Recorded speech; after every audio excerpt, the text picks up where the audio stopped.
So next up, we have our first remote presentation by Paul Thomas. Paul, please just bear with us 1 second for our very helpful IT team to link you up. I think now you should be the highlighted speaker. I think you should also have permission to share your screen if you would like to share any slides. If Excellent. Not, please say so. And also, please do say something so we can check whether we can hear you. Can you hear me? No, not yet. Try again. Test. Still not yet. Bear with us just a moment longer.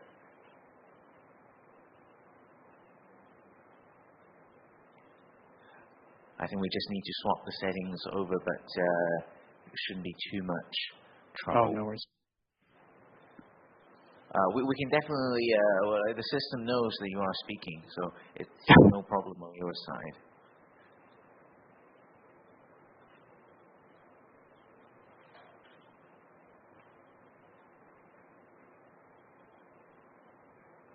Luckily, we've asked all of our remote presenters to take the time, thank you very much, to provide us with a recording if we can't get this to work. I'm just going to quickly check with the IT team.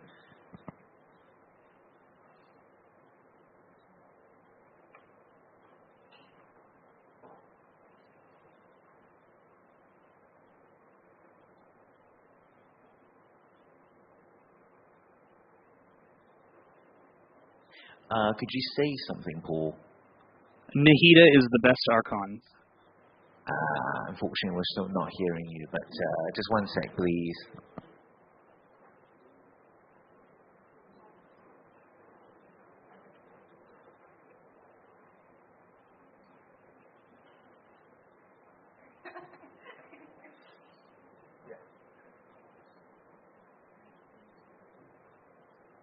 It's definitely our side. Just give us a little bit more. Thank you.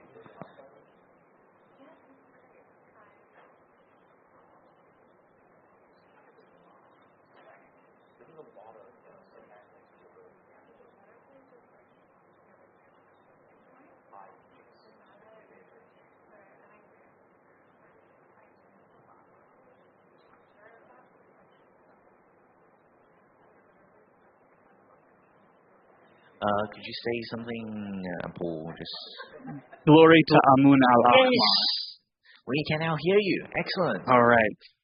Yes. Well, yes, you can get started if you don't have slides to share.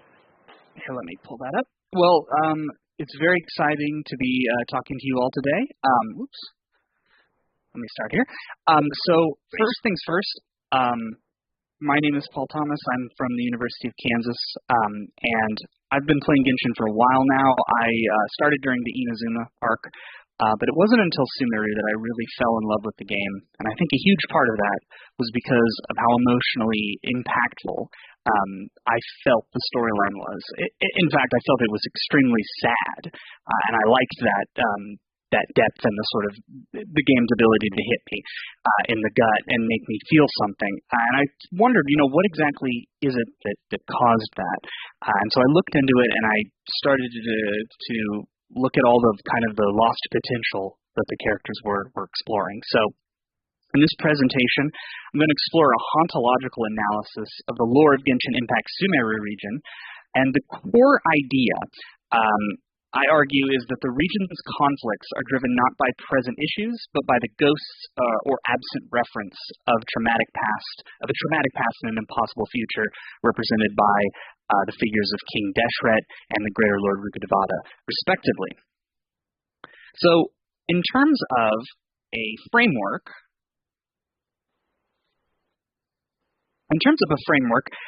the main thrust of this talk is built on the idea of hauntology, which was coined by Jacques Derrida in his 1994 book Spectres of Marx. In this book, Derrida pointed out that while many in the early 1990s were loudly proclaiming Marx and communism to be dead, there was nevertheless a strange sense that its specter was still influencing the world in absentia. Derrida continued that the persistence of otherwise dead Marxist thought was a clear example of how reality can be impacted by the absent and the deferred. Hauntology was later expanded by the cultural theorist Mark Fisher, who identified broken time as another of its defining elements. For Fisher, that which is hauntological represents the paradoxical nostalgia felt for, quote, the not yet of the futures that popular modernism trained us to expect. In short, hauntology is about mourning lost futures. Another element of this talk is based on the Derridian reading of the idea first proposed by the psychoanalysts Nicholas Abraham and Maria Torok, that trauma from past generations can manifest in the present as phantoms. These entities, quote, objectify the burial of an unspeakable fact, and in doing so cover over the truth, replacing it with a past that never was. Those psychoanalytic phantoms differ in many ways from Derridian specters. I argue that Genshin Impact's Sumeru storyline invokes both ghosts in a hauntological way to show how trauma produces absent reference that nevertheless impact the present.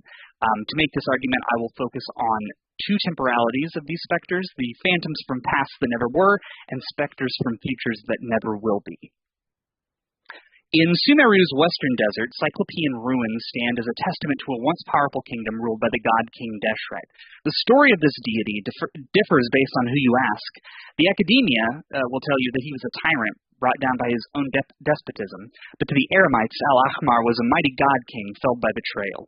In truth, both recollections are ahistorical legends, but because these misconceptions continue to haunt contemporary perceptions into that, they can be likened to psychoanalytic phantoms from pasts that never were.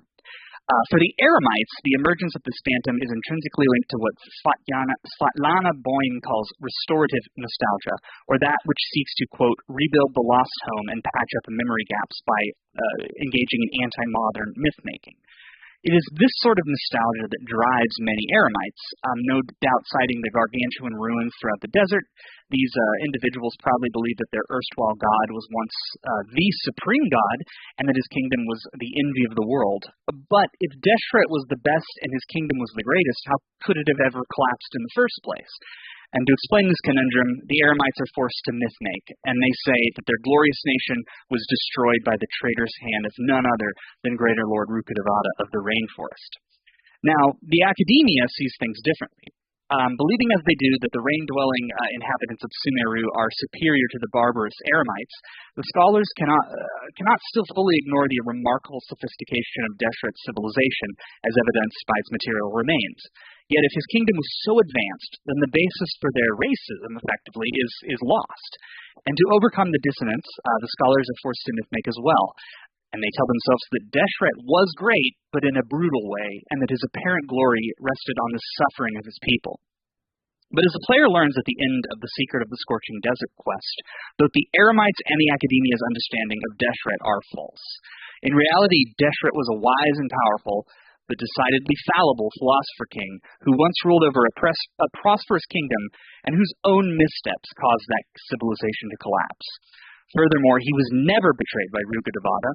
The two were actually allies, and when Deshret's kingdom collapsed, it was none other than Rukkhadevata who saved what remained of his people.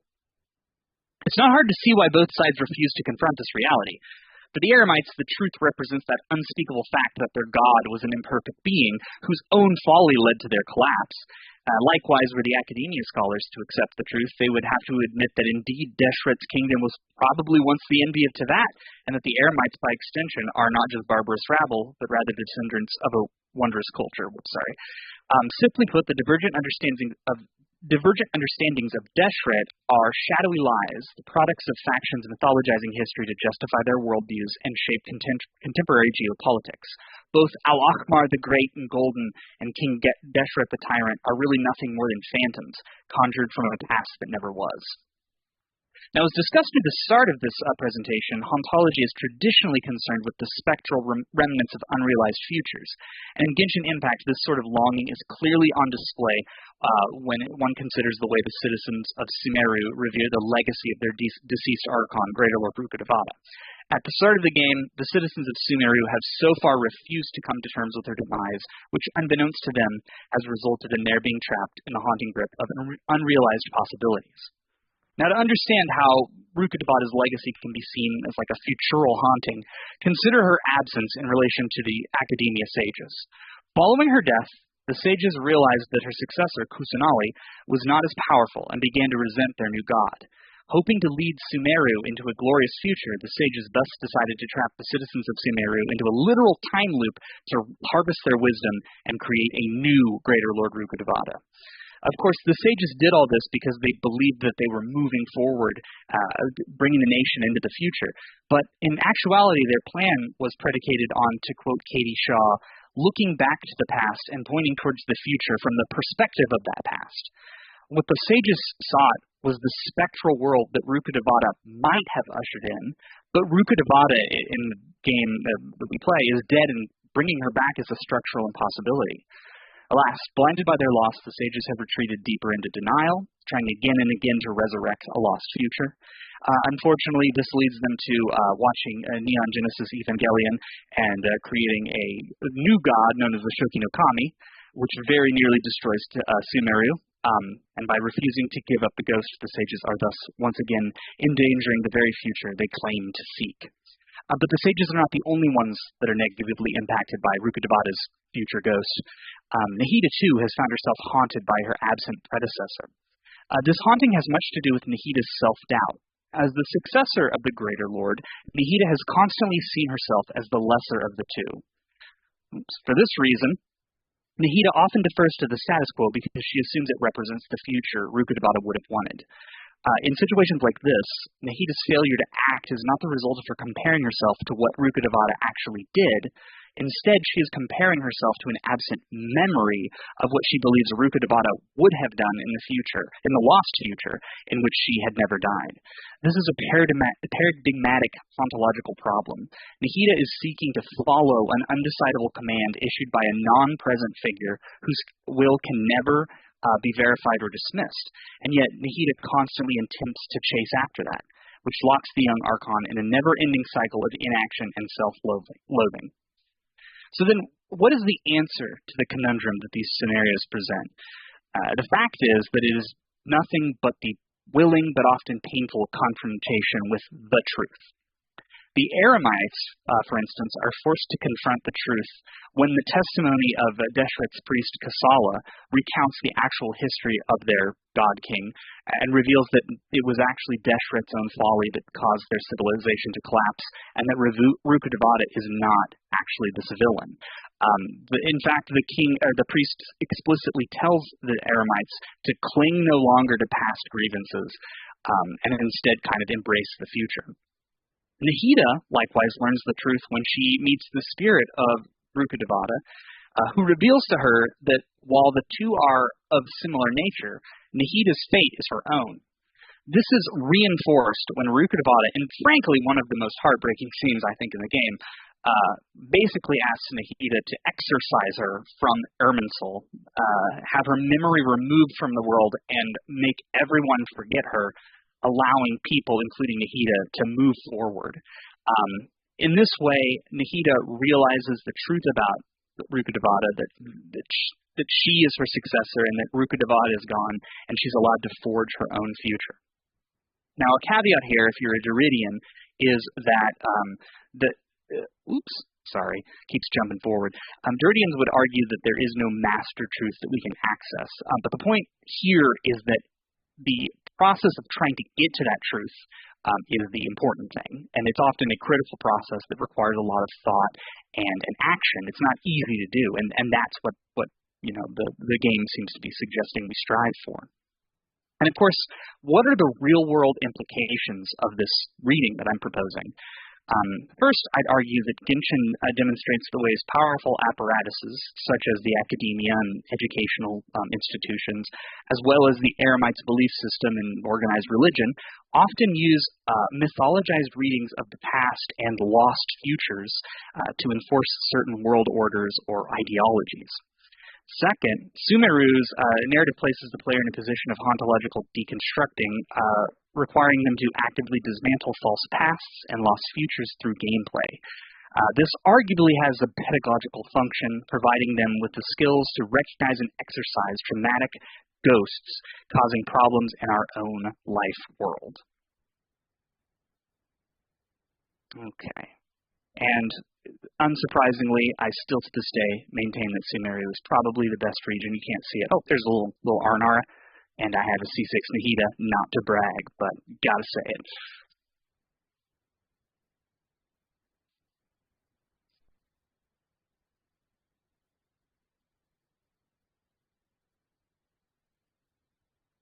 Oh, it looks like I can't hear you now. Oh.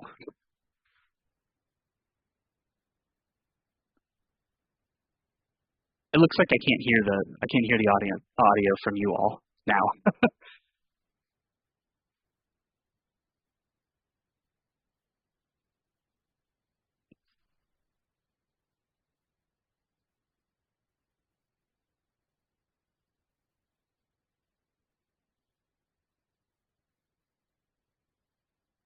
Questions. I will type it and send it There to we go. Paul. It looks like I can hear you now. Oh, you can hear us now? Yep, we're good. Okay, excellent. Marcus, try the microphone in front of you. Hi, can everyone hear me? Hello? Hello. Should I just ask anyway? Oh, yeah. Thank you for a lovely presentation. Yeah, that was really well argued and really well put together, actually. I love Sumeru's storyline as well. One thing that struck me as you were kind of talking about the relationship between Nahida and Ruka Devata as well was, I was also trying to think a little bit about hauntology and what it means for the past as opposed to just, basically just kind of thinking generally about the past. Because in your description of the storyline, it made me think of, the storyline from the anime, the Madoka series, in which I kind of draw a parallel between Madoka and Homura, in which Madoka is basically the savior of the world, and the storyline proceeds similarly insofar that basically for the so-called greater good of the world, she chooses to let the world forget about her, with the aid of Homura, in the same way that Ruka Devata, for the good of Sumeru, chooses to make herself be forgotten. And I guess I'm just giving this as an analogy because this is basically the same storyline without the hauntological past and the so-called generational trauma, if you will, of what's happened and the legacies of them that has happened in a sense of this is a world that no one knows about Madoka, no one knows about Homura. So I'd be interested in your thoughts of what that means for this other world. Does the hauntological concept that you talk about also exist in Madoka? I mean, I think the answer is that it definitely, you could at least definitely read it that way. The thing about hauntology that I find so striking is that it's all about how things feel stuck in a moment. It's like a record skipping. People are replaying either past traumas, trying to sort of. One thing I'll say that I cut from this presentation to kind of fit it in is that I was interested in the Freudian idea of the repeating trauma, and why is it that people constantly repeat trauma when they're you'd think that wouldn't be what the mind wants. And there was a bit I talk about how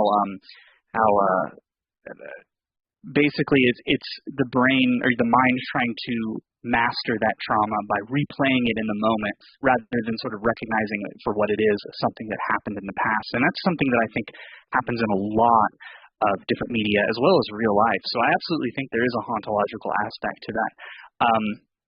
I know this is a little bit of an aside, but I do want to add, I also had a bit in there about my absolute favorite promo that the game ever did, which was for Nahida, which was the Happy Birthday Nahida video, where she repeats that monologue about, I had a dream, I dreamed it was my birthday, and it goes from being this, happy, cheerful scene to this extremely depressing and dark scene, where you see that Nahida is caught in this loop, stuck on her birthday, because in her mind, that was the day that Ruka Devata died and the future died as well. And only at the end of the, spoiler alert, but there was an event where Nahida finally does celebrate her birthday, and they replay that monologue, and it kind of allows the future to actually unfold. The sticking has been unstuck, and the trauma has been allowed to be processed. So I think that's a really beautiful way of looking at it, and I think that again, to come back to your original point, that there's definitely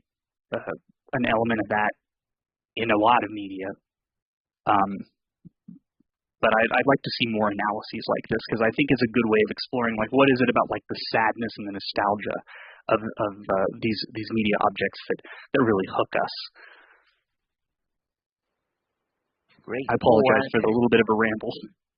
Oh, no. There's a question online for you. Can you see it? Oh, Or should I read it out yes, for you? looks like I can. Yes, I think that's true now. If you can take the first one, I think. Okay, so do you see Sumeru as intrinsically uniquely hauntological, or as haunting a broader narrative logic across Genshin and its other nations? I think absolutely that's the latter is true. Genshin seems to, a lot of the storylines revolve around past trauma, or like resolving something that has caused the world to manifest this almost like a tumor in the physical landscape, and the traveler goes through and has to figure out the secret or undo the mechanism and heal the land, finding and oftentimes finding some secret in while doing so. I think one thing I see the game really hinting at is that idea that, like, the past grievances of humans and dragons and all these entities that exist on Tivat should be put aside so that they can kind of flourish in the future together, potentially against the heavenly principles, depending on how that's going to go. And so I feel like there is this sort of like hauntological nostalgia that's constantly propelling the story, or at least looping around and around with each region. But at the same time, it's also the fuel that I think is propelling the series towards a happy ending, I would say. So it's that hauntological nostalgia, but in a way that I think leads to a happy ending rather than just more of the melancholy over and over again. And then the other question was, do you think this concept of trauma relates to psychological impulse that resonate with certain gacha game players? Yes. Who do repetitive mechanics like daily loops, grinding, re-rolling? Absolutely. I think that trauma to repeat is, when it comes to psychoanalysis, I'm a little more indebted to Lacan than I am to Freud. And Lacan's idea basically was that the looping that we do in traumatic experiences is trying to reach sort of a satisfaction beyond biological satisfaction to an impossible, like the impossible real, and achieve, I guess you could say, wholeness or perfection or whatnot. But you can't do that as a human, so you inevitably fall short, and it ends up hurting you really bad. And so I think that there is the repetitive gameplay mechanics are an example of that kind of addictive loop where we're trying to reach for something greater than what the game offers so that we can experience that ultimate sense of satisfaction. And inevitably we fall short. And in some instances that's part of the fun, which I think Lacan would argue. We kind of go into it knowing that we'll probably never be like the best number one player, but we still try for that. But then, of course, when it slides off into what the sages were doing, or what Nihida was doing to herself, where it becomes self-destructive, that's when you need to say, okay, wait a minute, this has gone too far. We need to look into this, look into the psychology of this a little bit. Great. Thank you so much, Paul, for joining us online. We're going to try the microphone thing again, if people don't mind. Hopefully this time it'll work. Thank you so much. Thank you.